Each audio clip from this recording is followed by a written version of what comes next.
Nesse vídeo, eu vou gravar as questões de nível médio da Canguru de Matemática de 2024, nível B, que envolve aí sétimo e oitavo anos. Eu já gravei o vídeo com as questões fáceis, vou gravar um vídeo com as questões difíceis e tento postar tudo de uma única vez, beleza? Detalhe, aqui eu lembro que cada questão vale 4 pontos e se você errar alguma, você perde um ponto, beleza? Se você deixar em branco, você não ganha nem perde pontos. Bora lá. Questão 11. Dois retângulos iguais, de área 18 centímetros quadrados cada um, são parcialmente sobrepostos, formando um novo retângulo como na figura. O novo retângulo pode ser dividido em três quadrados iguais. Qual é a área desse novo retângulo, velho? Eu vou dar uma ampliada nisso daqui, porque eu quero trabalhar em cima da figura. Inclusive, lá na prova, lembra, você pode manipular ela à vontade. Você pode desenhar, escrever, colorir, rasgar, molhar, mas sempre tomando muito cuidado, inclusive, para você não atrapalhar a questão que está atrás dela, caso seja uma impressão em folha frente e verso, e para você não deixar ela tão suja e tão poluída que você não consiga rever ela depois, tá? E revisitar. Bem, vamos lá. Primeiro, ele me informou que são dois retângulos iguais, cada um deles com área igual a 18 centímetros quadrados, que eu sobrepus um no outro, e quando eu fiz essa sobreposição, eu encontrei três quadrados, né? Eu encontrei aqui, ó, um quadrado que tem necessariamente a mesma área e a mesma medida desse, já que a lateral é igual, né? O mesmo lado para os dois, que tem necessariamente o mesmo lado desse daqui. Então eu formei três quadrados iguais, inclusive isso já estava informado aqui. Cara, a grande sacada aqui talvez seja o seguinte, né? A lateral da minha figura original, eu não conheço, eu não sei quanto vale, né? Mas ela é necessariamente igual à lateral da minha figura aqui embaixo, quando eu tive os retângulos sobrepostos. Ou seja, eu formei aqui quadrados que têm necessariamente a mesma medida que está aqui. Eu não conheço essa medida, né? Vou chamar de, por exemplo, x. E aí que eu peço desculpa para quem é de sétimo ano, mas vamos acostumando. Medidas desconhecidas que te ajudam a resolver o problema, dá um símbolo para ela. Um símbolo que te ajude a raciocinar de forma visual, que você olhe e saiba o que você está fazendo. Em geral, você pode usar letras, né, para representar. Então, x é simplesmente uma medida que eu não conheço, que vai me ajudar a resolver esse problema. A lateral mede x, então necessariamente eu tenho aqui quadrados com a lateral igual a x. E, pô, se eu represento esse quadrado aqui, olha o que eu percebo. Que aqui também tem que valer x.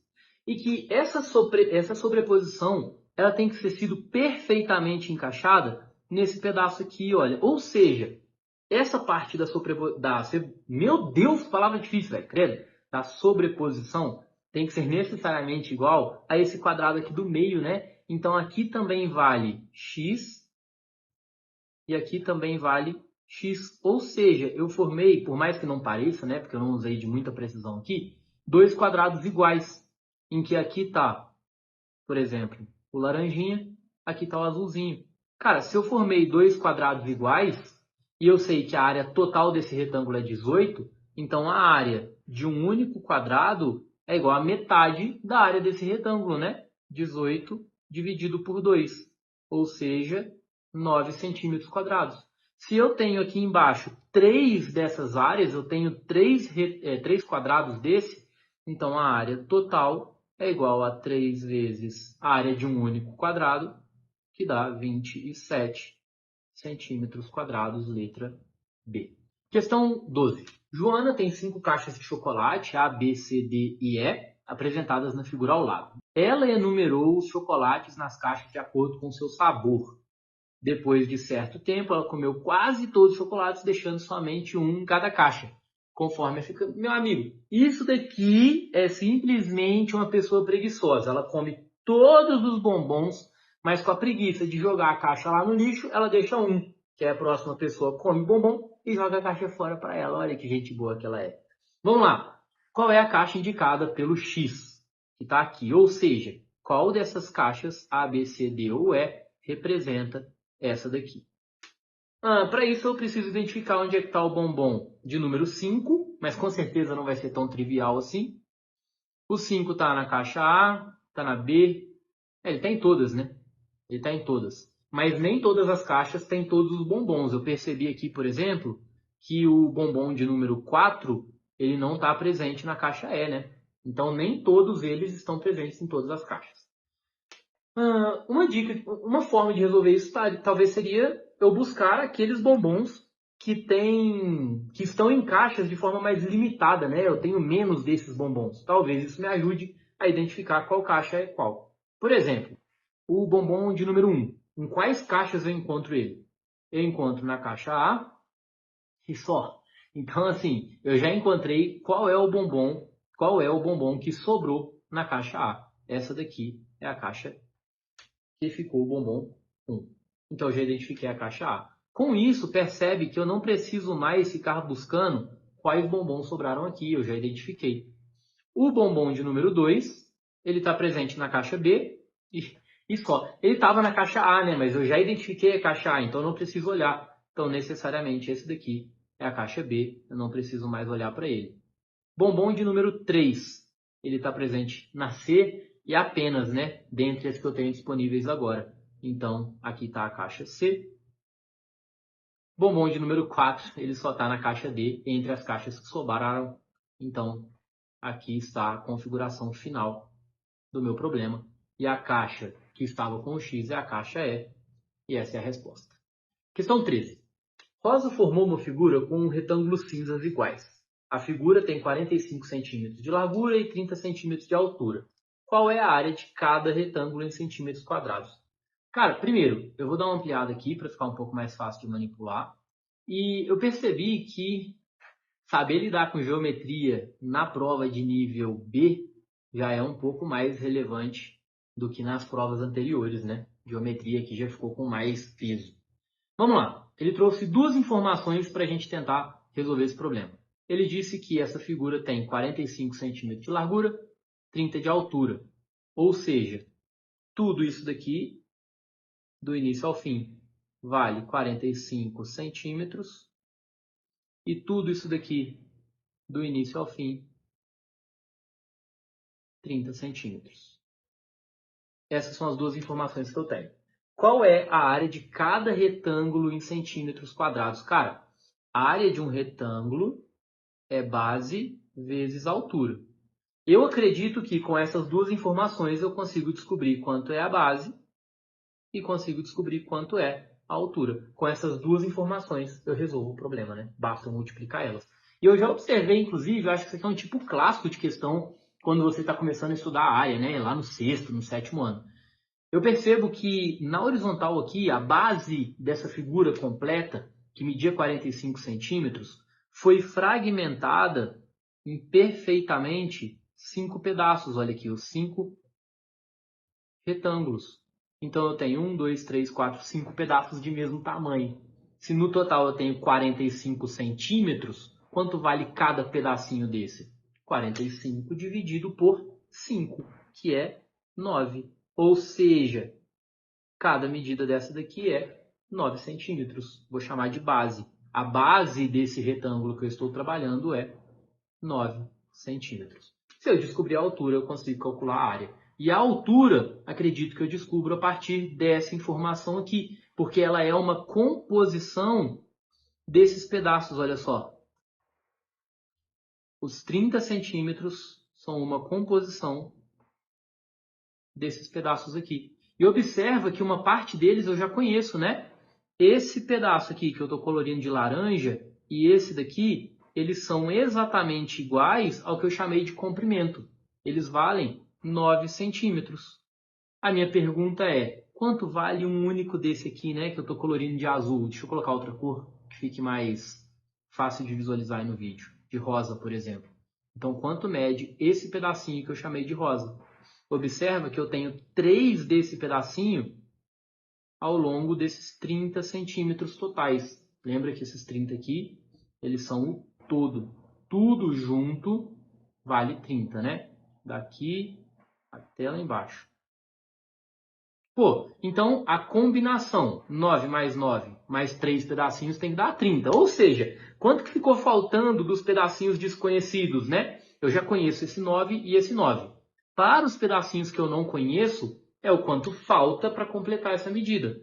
30 menos 9 menos 9, 30 menos 9 é 21, 21 menos 9 é 12. Ou seja, eu tenho 12 centímetros representando a composição desses 3 pedaços que eu colori de rosa. Então, eu tenho 3 pedaços iguais que juntos dão 12 centímetros. Qual é o número que multiplica o 3, né? 3 pedaços iguais, 3 vezes um pedaço que eu não conheço, que dá 12 centímetros. Essa medida é 4. Ou seja, cada medida dessa daqui da lateral, que eu chamei de altura, vale 4 centímetros. Então, a área é 9 vezes 4, 36. Detalhe, tá? Lá no início eu descobri que a base dele era 9. Se a base é 9 e eu estou calculando área, é 9 vezes alguém. Então a resposta tinha que ser um múltiplo do 9. E observa aqui, 24 não é, 33 não é, 30 não é. Ou seja, eu ficaria somente entre 27 e 36.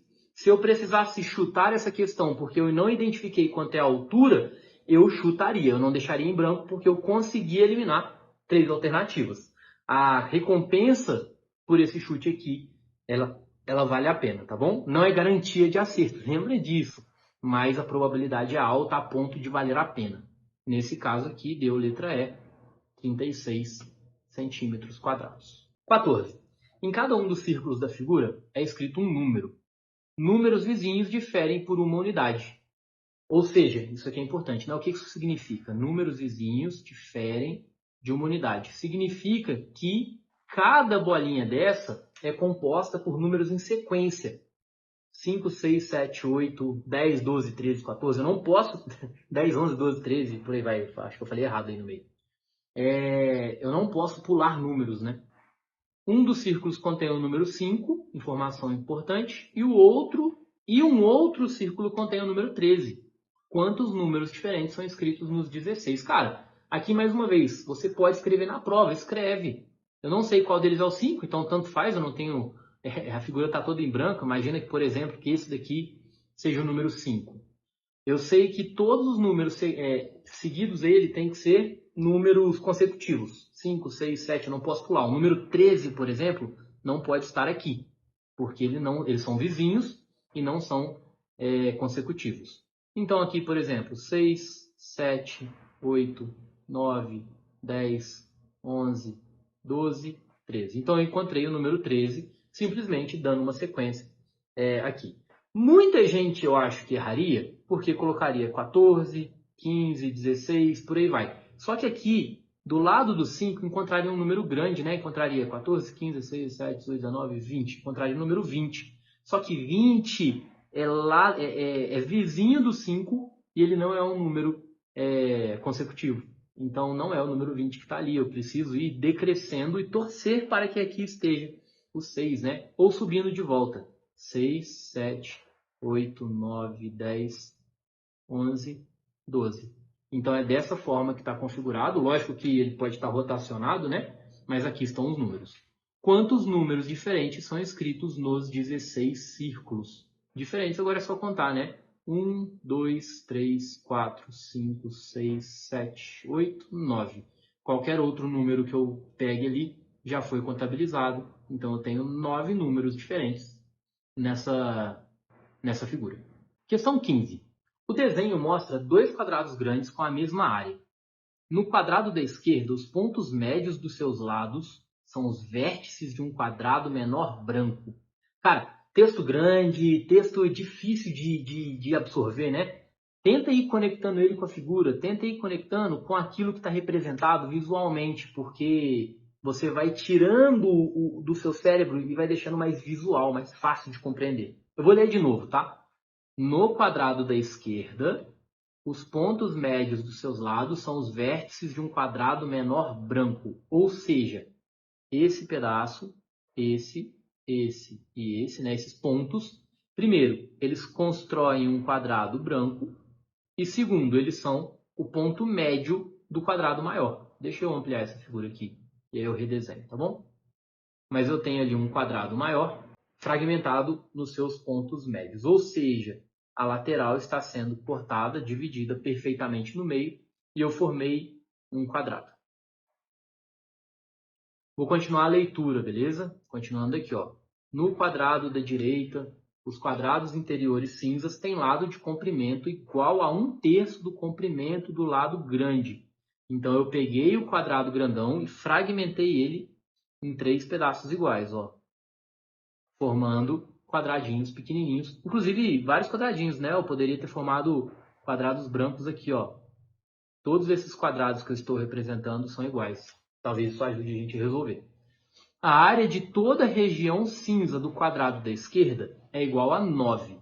Esse triângulo mais esse, mais esse, mais esse, tudo isso junto vale 9 centímetros quadrados. Qual é a área de toda a região cinza do quadrado da direita? Beleza. Se eu descobrir a área total do meu círculo, percebe que eu consigo fragmentar ele em pedaços pequenos. Círculo não, quadrado, desculpa. Percebe que eu consigo fragmentar ele em pedaços pequenos aqui, todos eles iguais, né? E aqui a grande sacada é que se eu traço aqui a diagonal desse quadrado, olha o que acontece. Eu formo perfeitamente triangulinhos que, se eu dobrar e encaixar aqui dentro, ficam perfeitamente encaixados. Ou seja, a área da parte branca é igual à área da parte cinza. Se eu dobro aqui para dentro esse quadrado, dobro esse, dobro esse, dobro esse, eu tenho exatamente a mesma figura, ou seja, 9 centímetros quadrados. Se eu já conheço a área da figura branca, eu conheço a área da parte cinza, a área do meu quadrado todo que eu estou colorindo de azul é perfeitamente a soma do cinza com o branco. Então, essa área é 9 mais 9, 18 centímetros quadrados. Eu descobri a área do quadrado da esquerda. Ele me informou que os dois quadrados são iguais, ou seja, a área desse cara aqui também é 18 centímetros quadrados. Cara, eu fragmentei o meu quadrado em 1, 2, 3, 4, 5, 6, 7, 8, 9 quadradinhos. Então, 9 quadradinhos equivalem a 18 centímetros quadrados. Quanto que vale um único quadradinho, velho? Se eu tenho 18, eu tenho 9 valendo 18, um único é 18 dividido por 9, 2 centímetros quadrados. Mas eu tenho 1, 2, 3, 4 quadradinhos cinzas. Qual é a área deles todos juntos? 4 quadradinhos vai ser 4 vezes 2, 8 centímetros quadrados, letra B. Questão 16. Na escrita Braille para pessoas com deficiência visual, os dígitos de 0 a 9 são representados como na figura ao lado. Na prática, os pontos pretos são marcados em alto relevo no papel. Quantos números de 2 dígitos tem na sua versão em Braille? Exatamente 5 pontos pretos. Aqui, eu não vou só resolver esse exercício, tá? Eu preciso muito conversar com você sobre a parte teórica desse assunto, porque lá no ensino médio, dentre os vários conteúdos que você vai estudar, um deles se chama análise combinatória. Esse é um dos conteúdos mais complexos, desafiadores do ensino médio e que eu particularmente acho fantástico. Assim, eu gosto muito dessa área, quero um dia, inclusive, fazer um vídeo só sobre isso. A base para esse assunto é construído no fundamental e é conhecido como princípio fundamental da contagem. Ele responde perguntas do tipo assim: de quantas formas diferentes eu consigo combinar determinados elementos? De quantas formas diferentes eu consigo combinar uma blusa e uma calça para ir em uma festa? De quantas formas diferentes eu consigo montar um sorvete de 3 bolas, sabendo que eu tenho 8 sabores diferentes, por exemplo? E nem sempre as respostas elas vão ser fáceis, porque nem sempre a quantidade de possibilidades são poucas, tá? Percebe que aqui, se eu fosse testar caso a caso, eu teria pelo menos no máximo 34, mas podem ter casos com muito mais. Então, dominar essa base seria muito potente. E eu quero te ajudar a fazer isso a partir de um exemplo, tá? Imagina o seguinte, deixa eu tirar isso daqui, isso também. Imagina o seguinte, eu moro nessa casa aqui e eu preciso me deslocar todos os dias até a escola que está aqui nessa ponta. Eu só tenho alguns caminhos possíveis. mas todos os caminhos que existem me fazem passar por uma praça que fica nesse trajeto, beleza? Então percebe que da minha casa até a praça eu tenho algumas possibilidades de trajeto. Eu posso passar pela rua A, pela rua B, pela rua C, até chegar na praça. Depois que eu passo por ela, eu posso passar tanto pela rua D quanto pela rua E para chegar na escola. E o tipo de pergunta que a gente responde é: quais são as formas como eu posso ir da minha casa até a escola e quantas são essas formas? Vamos tentar representar primeiro, porque aqui não são tantas. Primeira possibilidade, eu poderia fazer o trajeto indo de casa até a praça pelo caminho A. De A, eu poderia ir por D ou por E. Se eu optasse pelo caminho B, eu depois poderia ir por D e por E. E se eu optasse pelo caminho C, eu ainda poderia depois ir por D ou por E. Ou seja, aqui tem um caminho possível, CD. Eu vou por C, termino em D. Eu vou por A, termino em E. Então percebe que eu tenho aqui um total de 2, 4, 6 possibilidades. Ou 6 combinações de caminhos. Beleza? Isso aqui é meu C cedilha. Me ajuda aí. Cara, aqui é uma forma de eu responder isso graficamente, representando todas as possibilidades. Mas dependendo do nível de complexidade do exercício, eu posso ter aqui centenas, milhares de possibilidades. Não tem como eu ficar representando. Então, o princípio fundamental da contagem apresenta para a gente uma possibilidade de resolver esse problema. Como que funciona na prática essa construção? Primeiro, eu percebo quais são as minhas necessidades de escolha. Quais são as escolhas que eu tenho que fazer? Primeiro, eu tenho que fazer uma escolha de casa até o parque. E, além dessa escolha, eu tenho que fazer uma do parque até a escola. Percebe que eu sou obrigado a escolher o primeiro trajeto e depois o segundo. Na prática, eu posso colocar aqui em cima quais são todas, na verdade, quais não. Quantas são todas as possibilidades de eu ir da minha casa até o parque? Eu tenho 3 possibilidades. E quantas são as possibilidades para eu ir da praça até a escola? Eu tenho 2 possibilidades. Quando eu tenho essa obrigatoriedade aqui, o termo é, eu posso simplesmente multiplicar as possibilidades e chegar em um total de 6 combinações possíveis.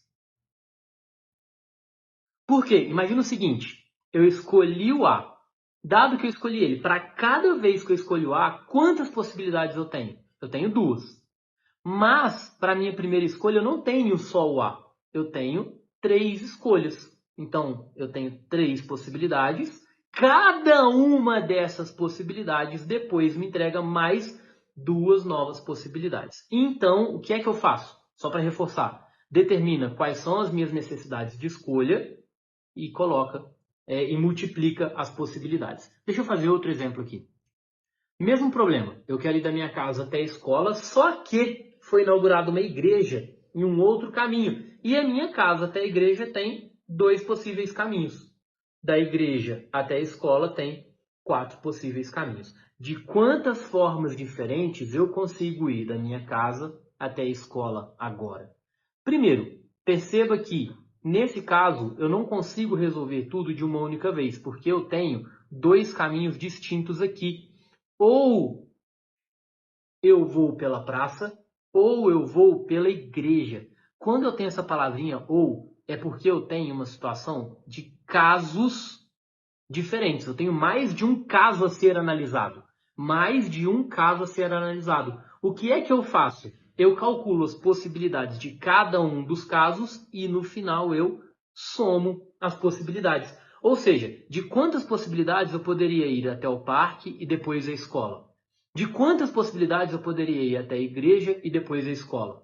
E no total, quantas são? Vamos usar o princípio multiplicativo para resolver esse problema. Vamos lá. como que eu gosto de fazer? Primeiro determino os casos, tá? Então, o primeiro caso, que seria casa, praça, escola. Cara, de quantas formas diferentes eu posso fazer essa escolha? Então, primeiro, de casa até a praça, eu preciso fazer uma escolha. Então, primeira escolha. Da praça até a escola, eu preciso fazer uma segunda escolha. Quantas são as possibilidades para a minha primeira escolha? De casa até a praça, eu tenho uma, duas, três possibilidades. Então, eu tenho três possibilidades. Da praça até a escola, eu tenho uma, duas possibilidades. O princípio multiplicativo me diz que eu posso multiplicar essas duas escolhas, chegando em 6 possibilidades de caminho de casa até a escola, passando pela praça. Segundo caso, então eu tenho que analisar caso a caso. Eu vou de casa para a igreja, da igreja para a escola. Eu ainda assim tenho que fazer duas escolhas. De casa até a igreja, eu faço uma escolha, da igreja até a escola, eu faço outra. A minha primeira escolha, quantas possibilidades existem? Uma, duas. Então, eu tenho duas possibilidades aqui. Na minha segunda necessidade de escolha, eu tenho uma, duas, três, quatro possibilidades de escolha. Quatro na minha segunda necessidade. Eu multiplico essas duas escolhas, 2 vezes 4, 8 combinações. Então, pelo caminho de cima eu tenho 6 possibilidades, pelo caminho de baixo eu tenho 8, num total de 6 mais 8 combinações, 14 possibilidades. Beleza? Então, isso daqui é o princípio fundamental da contagem. Ele ajuda a resolver exercícios que fazem a pergunta de quantas formas diferentes eu posso fazer determinado trajeto, combinar determinadas roupas, combinar determinados itens, e inclusive é exatamente isso que vai me ajudar a resolver o problema 16. De quantas formas diferentes eu consigo combinar dois dígitos que resultam em exatamente 5? É isso que ele está perguntando. Então, primeiro passo, eu determino quais são os casos a serem analisados. Quais são as formas que eu consigo combinar dois dígitos que resultam em 5? Primeiro, se eu tiver um dígito com 5 bolinhas pretas e um dígito com 0, eu resulto em 5. Mas percebe que eu não tenho nenhuma possibilidade aqui em cima com 5 bolinhas pretas. Então, esse caso eu não preciso analisar. Eu tenho a possibilidade de ter 4 bolinhas pretas no primeiro dígito. Estou construindo um número com 2 algarismos. Primeiro dígito, segundo dígito. Eu tenho a possibilidade de fazer no primeiro dígito 4 bolinhas pretas, no segundo dígito 2 bolinhas pretas. Eu tenho a possibilidade, uma.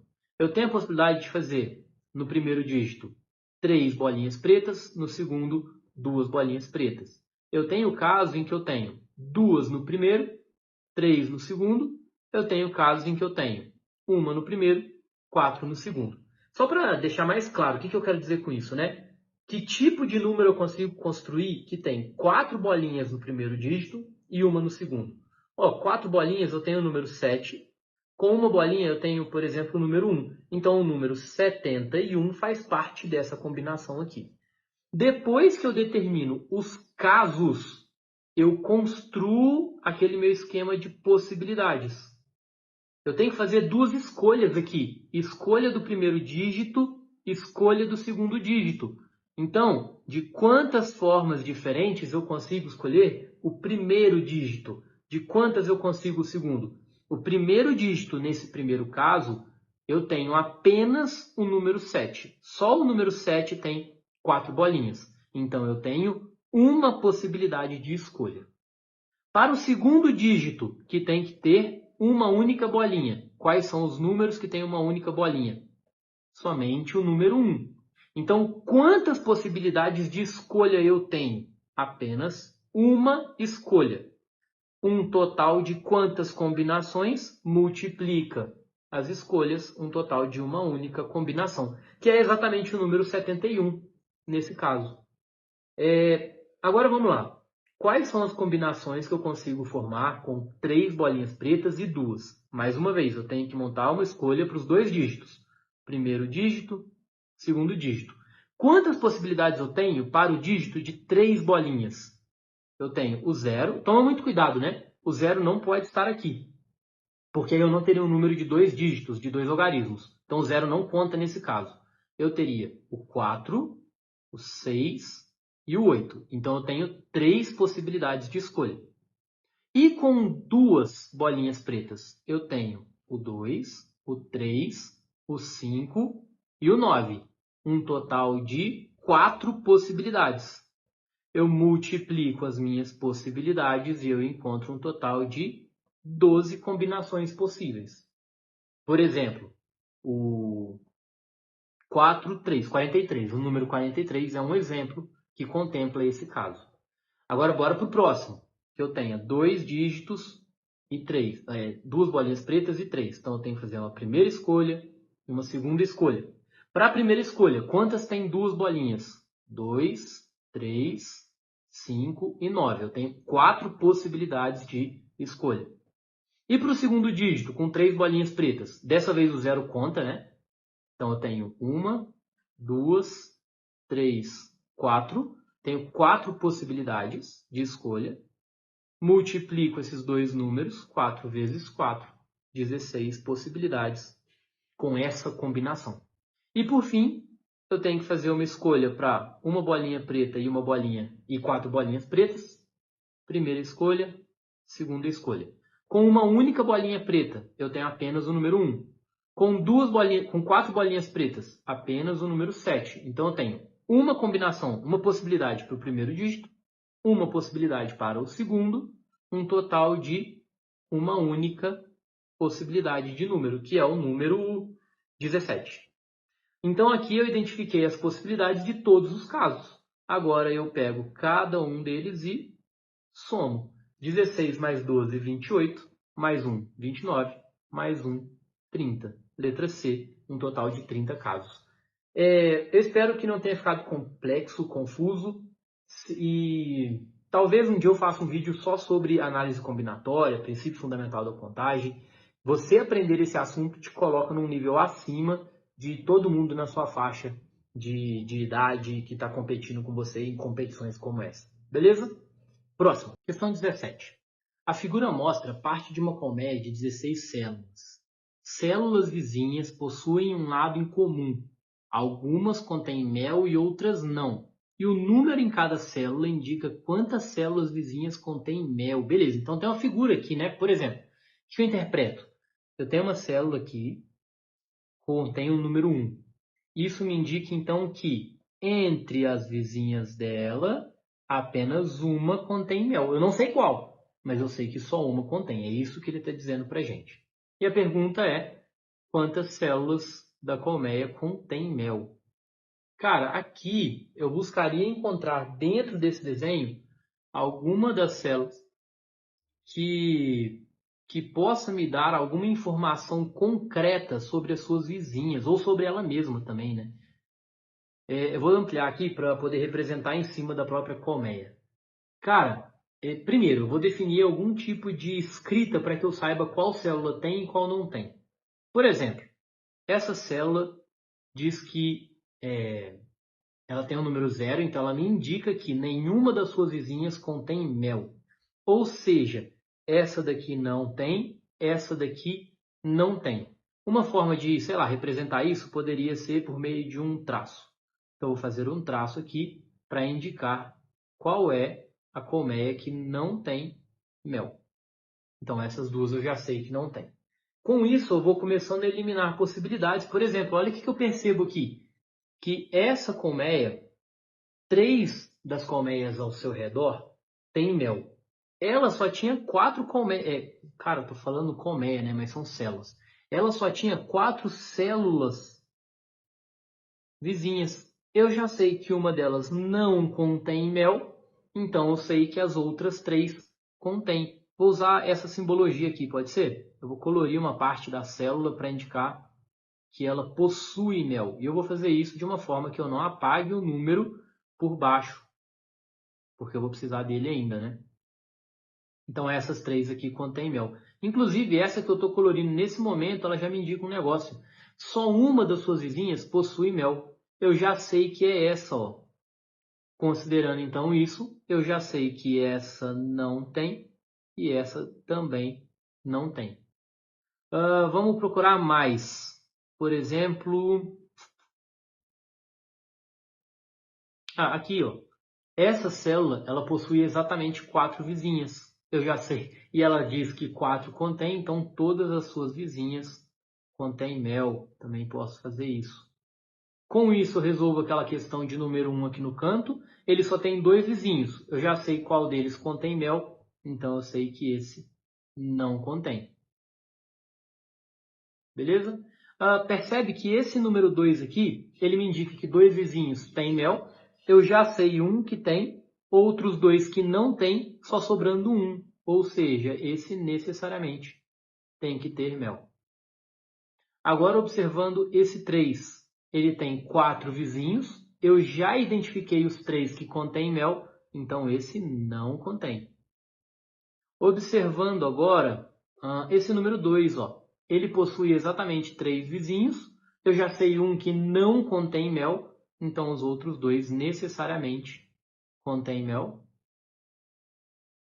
E observando esse 2 aqui, eu já identifiquei os seus 2 vizinhos que têm mel, então esse aqui de cima não tem. Ficou faltando 0, né? Eu preciso avaliar se ele tem ou não. Inclusive ele tem, olha só.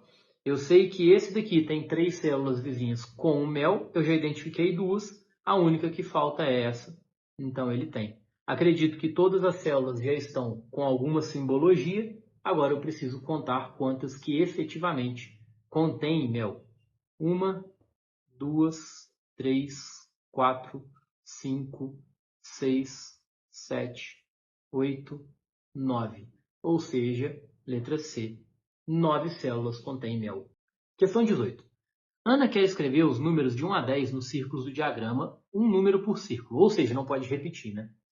Ela quer que a soma dos números em cada 4 círculos alinhados seja 23. Na figura incisa está destacado um exemplo de 4, ou seja, esse daqui é um alinhamento que somado os números têm que dar 23. Aqui também, aqui também. Qual número Ana deverá escrever no círculo com um ponto de interrogação? Beleza. Aqui, cara, considerando que eu tenho exatamente 10 números, né? 1, 2, 3, 4, 5, 6, 7, 8, 9, 10, significa que todos os números estão sendo utilizados nessa conta. Eu posso primeiro saber qual é a soma total dos números que eu estou usando, né? Ou seja, 1 mais 2, mais 3, mais 4, mais 5, 6, 7, 8, 9 e 10. Inclusive, uma forma mais fácil de fazer essa conta é 1 mais 9, 10. Lembra que você pode fazer em qualquer ordem. Mais 2 mais 8, 10. Mais 3 mais 7, 10. Mais 4 mais 6, 10. Esse 5 não tem um par, né, para completar ele, então eu vou representar ele aqui. E ficou um 10 de fora aqui também, mais 10. Ou seja, a soma de todos esses números tem que dar 10, 20, 30, 40, 55. Beleza? Só que eu tenho um problema. Tem um número aqui que está se repetindo em todas as somas, né? Imagina o seguinte. E se eu tivesse 1, 2, 3, 4 números, 1, 2, 3, 4 números, 1, 2, 3, 4 números. A soma desses 4 tem que dar 23. A soma desses 4, 23. A soma desses 4, 23. Ou seja, no total, o somatório dessas 3 linhas teria que estar dando 23 com mais 23, 46, 69. Então, a soma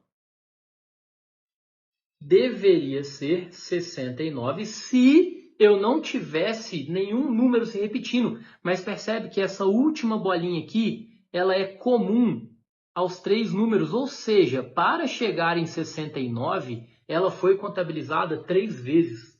Eu preciso saber qual foi esse número contabilizado a mais. E uma forma de fazer isso é encontrar a diferença entre a real soma que aconteceu e a soma de 1 a 10 dos números que eu estava analisando. Então, a diferença entre 69 e 55 é 14. Ou seja, existe um número que se repetiu 2 vezes a mais para resultar em 69. Que número é esse?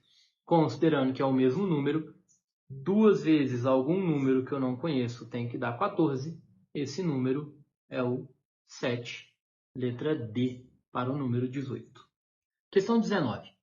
Cristina cortou 4 quadrados pequenos dos cantos de um quadrado grande, de modo que a área restante é igual à metade da área dos quadrados original. Nossa Senhora. Vamos lá. Questão 19. Cristina cortou 4 quadrados pequenos dos cantos de um quadrado grande, de modo que a área restante é igual à metade da área do quadrado original. Isso vai ser importante, eu já vou destacar aqui, provavelmente. Então, cortou, blá, blá, de modo que a área restante é igual à metade da área do quadrado original. Cara, se é metade, então a área, se metade do que sobrou, se o que sobrou é metade do original, o que eu usei também é metade, né? Então a área cinza é igual a metade da área original, ou área total. Né? Então, se eu descobrir quanto que é a área cinza, eu descubro quanto que é a área total aqui, inclusive. Os lados dos quadrados recortados estão indicados na figura. Qual é o perímetro da figura que sobrou? Cara, se eu quero descobrir perímetro, eu preciso saber a medida de lado, né? Eu preciso saber quanto que vale o lado dessa figura. Para eu descobrir o lado, eu posso relacionar com área, porque a área de um quadrado é lado vezes ele mesmo, ou seja, lado ao quadrado. Se eu descubro a área, eu descubro o lado. A partir do momento que eu conhecer essa medida aqui, eu consigo somar o perímetro, né? O perímetro vai ser o contorno dos quadradinhos aqui, só pela parte de dentro. Então, inclusive, já conheço uma parte da figura. O que vai ficar faltando são essas bordas que coincidem com o quadrado original, né? Eu vou colocar de outra cor aqui para ver se eu consigo dar destaque, ó. Essa medida eu não conheço. Essa medida eu não conheço. Essa e essa. Então eu preciso descobrir essas 4. Sendo que, se eu descubro a medida do lado aqui, basta eu subtrair a medida dos quadrados que estão em cima dele, né? Vamos lá, vamos aos poucos aqui. Primeiro, eu quero descobrir a área total. A área total está atrelada à área dos quadrados cinzas. Quadrado cinza, eu conheço as medidas, então eu consigo descobrir a área total em cinza, né? A área em cinza é a soma da área dos quadrados. Esse primeiro quadrado aqui em cima, a área dele, 2 vezes 2, que é 4. Mais esse quadradinho aqui embaixo, 1 vezes 1, 1. Mais esse grandão, 6 vezes 6, 36. Mais esse outro aqui, 3 vezes 3, 9. 9 mais 1 é 10. 4 com 36 é 40. 40 com 10, 50. Ou seja, a área do cinza é 50. Se a área do cinza é metade da área total, então a área total é o dobro do cinza, né? 2 vezes 50 igual a 100. O que, inclusive, é uma boa notícia, porque 100 é um número quadrado perfeito, ele tem raiz, ou seja, o lado do quadrado original é igual a 10, porque 10 ao quadrado resulta em 100. Agora que eu já sei disso, percebe que eu consigo descobrir essas medidas que estão em laranja. Por quê? Porque eu sei que isso que está em azul mais o que está em laranja é igual a 10. O que está em azul eu conheço, porque são os lados do quadrado, né? Então, 1 mais 6, 7. Esse laranja aqui de baixo vale 3, que é o quanto falta para chegar em 10. Então, essa medida aqui vale 3. Aqui é a mesma coisa, ó. Eu já sei que as partes azuis são os lados dos quadrados. Então, aqui é 3, aqui é 6, totalizando 9. A parte laranja vale, então, 1 unidade. Lá em cima, eu sei que as partes que eu estou colorindo de azul são os lados dos quadrados, 3 e 2. Para completar 10, falta 5.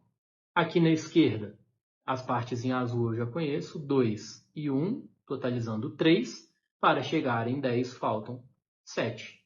Agora o perímetro, eu vou ter que somar todas essas medidas em laranja, mais os quadrados, né? Que inclusive podem ser somados por aqui, ó. Ó, 2 mais 2. Eu não preciso nem passar por dentro se eu quiser. Vamos lá. 7 mais 1 mais 1. Eu vou escrever isso para não ficar perdido aqui. Vou escrever de laranja, ó. 7 mais as duas medidas desse quadradinho aqui. 1 mais 1. Mais esse 3. Mais os dois lados do quadrado aqui. Mais esse 1 aqui. Mais os dois lados desse quadrado de cima. Vou escrever aqui embaixo, tá? Mais esse 5. Mais os dois lados desse quadrado. E acabou, né? Voltei até o 7. O resultado dessa soma é o perímetro da nova folha, da folha que sobrou depois que eu tirei os quadradinhos cinzas. 7 mais 1, 8. Mais 1, 9. Mais 3, 12. 18, 24, 25, 28, 31, 36, 38, 40. Então, 40. A gente podia ter simplesmente somado os lados do quadrado, né? Porque ó, essa parte azul mais essa parte azul mais a laranja daria 10. Eu estaria usando exatamente, ao invés de usar essas bordas do quadrado, eu poderia ter usado as bordas de fora, né? Então completaria perfeitamente o perímetro do quadrado. Mas dessa forma fica, eu acho, um pouco mais óbvia, mais simples de resolver. Questão 20. Bia quer completar o diagrama ao lado de modo que cada linha e cada coluna contém os números 1, 2, 3 e 4 exatamente uma vez. Os números devem ser colocados nos círculos de modo que os sinais de desigualdade mostrem a relação correta dos números escritos em cada lado dos sinais. Por exemplo, então se eu tiver uma combinação aqui de 4 números, né? Por exemplo, aqui, ó, e eu tiver 1, 2, 2 e 1, ó, o símbolo sempre tem que estar correto. Lembrando que 2 é maior que 1. Esse cara pode ser interpretado como a boca de um jacaré. Ele sempre está com fome. Ele sempre vai abocanhar o maior número. Então, boca aberta sempre para o maior número. Lembre disso. Vou tentar identificar aqui possíveis números, né? A partir do que eu já conheço. Talvez eu tenha que preencher o diagrama completo. Percebe que eu tenho o número 3 e existe um símbolo aqui para um lugar um pouco mais limitado, né, que só tem um único número à direita dele, que é menor do que ele. 3 é maior do que algum número aqui. Esse cara pode ser o 2 ou 1.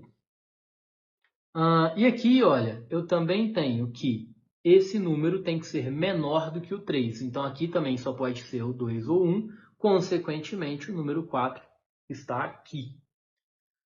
Aqui o 3 é maior do que esse número, então ele também tem que ser 2 ou 1. Aqui embaixo, o 3 também tem que ser maior do que esse número, ou seja, esse daqui é 2 ou 1, e aqui tem que estar necessariamente o número 4. Vamos lá. Dado que aqui é 2 ou 1 e ele é maior do que o número que está aqui, ele consequentemente só pode ser o número 2. Porque se ele fosse o número 1, eu não poderia registrar um número menor do que ele aqui, né? Então aqui é o 1, aqui é o 2. Aqui, consequentemente, é o 1, porque eu tenho que ter numa linha todos os números relacionados, né? Inclusive, se eu quiser completar com simbologia, está aqui. O número 1, ele é menor do que todos, então com certeza aqui vai ter um número maior do que ele. Vamos buscar outras possibilidades de escrita. Aqui também tem que ter um número maior do que ele. E aqui em cima pode ser tanto 3 quanto o 4. Estou pensando como que a gente chega lá. Estou resolvendo aqui junto com vocês agora, tá? Não tinha feito antes, não. Acho que eu encontrei. Demorei um pouquinho, fiz um corte aí, tá? Percebe aqui o seguinte. Eu tenho o número 1 aqui, então eu preciso que aqui seja um número maior do que ele. E analisando as possibilidades que eu tenho aqui, eu só tenho 2 ou 1 para cá, 2 ou 1 para cá. Eu não tenho a possibilidade de pôr 3 ou 4, né? Dado essa coluna. Então aqui só pode ser 2 ou 1, como aqui é o 1. Então aqui necessariamente tem que ser o 2, aqui necessariamente tem que ser o número 1. e fica dessa forma até esse ponto. Ok, aqui vai ter que ser um número maior do que ele. Percebe que nessa fileira eu não posso mais ter o número 4. Então, se aqui tem que ter um número que é maior do que 2 e maior do que 1, necessariamente tem que ser o número 4, porque eu não posso colocar ele aqui. Consequentemente, aqui está o número 3. Bora procurar mais algumas associações aqui. Ok? Aqui em cima, olha, dado que eu não posso ter o número 1 completando essa casa, o único lugar onde 1 pode estar nessa coluna é exatamente na área cinza. Então, eu encontrei o número que está naquela posição. Letra A, número 1 para número 20. Beleza? É isso. Nesse ponto, a gente encerra, então, a parte das questões de nível médio, cada uma valendo 4 pontos, cada erro valendo menos 1. Espero que tenha feito sentido, espero que eu tenha te ajudado.